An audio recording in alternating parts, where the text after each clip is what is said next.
I do sometimes make them a little bit uncomfortable from that question, because again, I want to see what you're like in stress.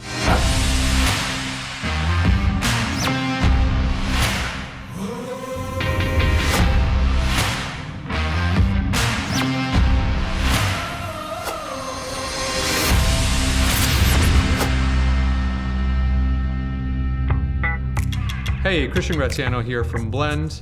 Today we had an opportunity to speak with Shreya, Senior Director of Talent Acquisition from Splunk. We discussed all things senior executive and interviewing.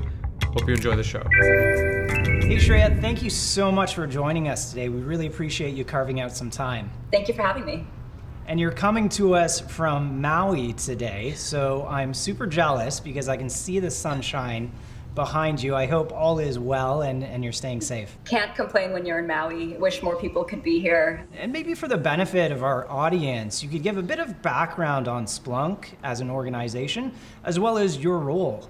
Yeah, I would love to. So Splunk, for those who don't know, they do a lot of work around data mining, analytics, logging, a lot of issue spotting with the security threats we've had recently and you know, the last several decades. It's a very useful software to use. And so for us, you know, we are kind of the first in time in terms of what we do.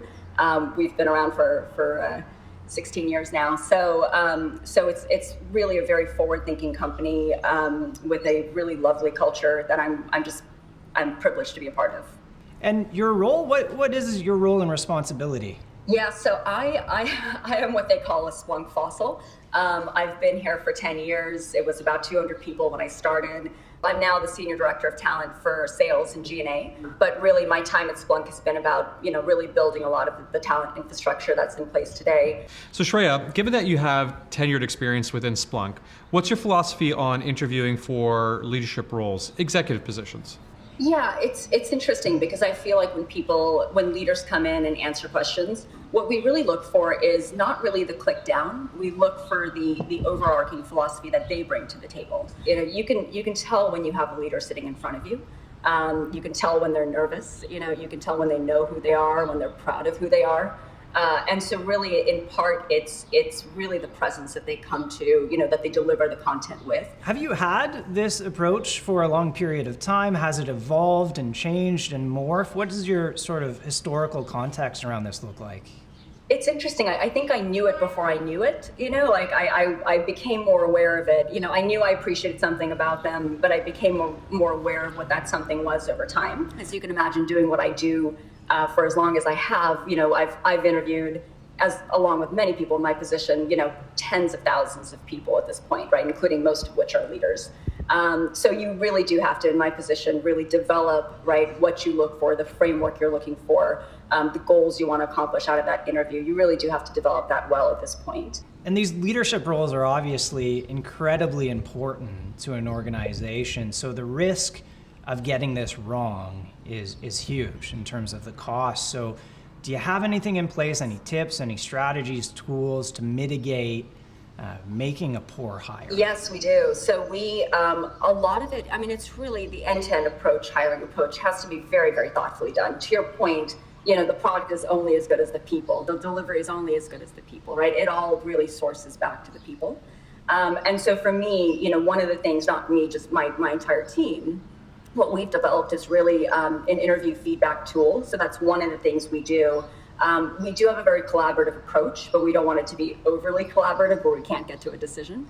And so really making sure that the questions asked are very intentionally done, right? Like the questions we select, you know, that each interviewer that asks, it has to be really thoughtfully and intentionally done. I'm kind of curious because you talked about some criteria that might be perceived as subjective in nature. So the confidence someone portrays. How do you measure that or put some sort of tangible measurement around how confident you perceive someone to be? Yeah, it's a lot of the questions really. You know, we have a lot of behavioral questions in the mix as well. So let's say, for example, humility, right?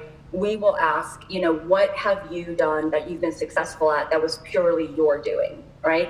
It's kind of almost a trick question. Have you, if you really thought about it, done anything that was just purely your success? Nobody partnered with you. Nobody was there before you. You know, And so a good way to flush out humility is for them to say, there is nothing I've done really in my life that I can't attribute to thanking somebody else in the process, right, for me to get to where I am. Shreya, I'm actually kind of curious. What's the number one question that you ask anytime you interview for a leadership role?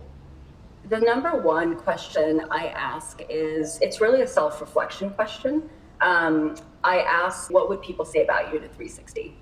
One of the things I look for is, are they just going to talk about managing up? Are they going to talk about cross-functional relationships? Are they going to talk about their support functions? I want to see the level of awareness they have, because I think a lot of people, they sometimes focus on managing up and how well they do with leadership, with execs. Obviously, that's important. That alignment needs to be there. Just as important is, how you treat the team below you, right? How you treat the management chain below you, how you treat your cross-functional partners. So building on that question, are there any particular red flags that you try to extract out during an interview? Yes. So there's of course the question of, what are you working at to be better on, right, professionally? We look to see how honest that answer is, because obviously that's, I work too hard.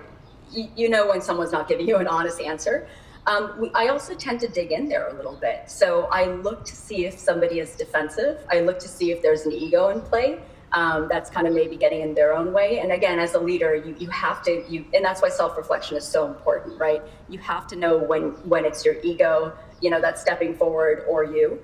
And so I really do kind of dig into that question a little bit. I do sometimes make them a little bit uncomfortable from that question, because again, I want to see what you're like in stress, right? It's important for me to see what you're like, under duress, under stress. It's not a crazy digging in, but I will make them a little bit uncomfortable on the question. So usually sometimes there's red flags that really come out of that particular question. Oh, fair enough. And I guess I'd be curious too, because you have these recruiters that report to you. How do you make them more effective at interviewing for leadership roles when you're not in the room? What I do to make sure that they're aligned is really, we do a lot of kind of shadow work as well initially.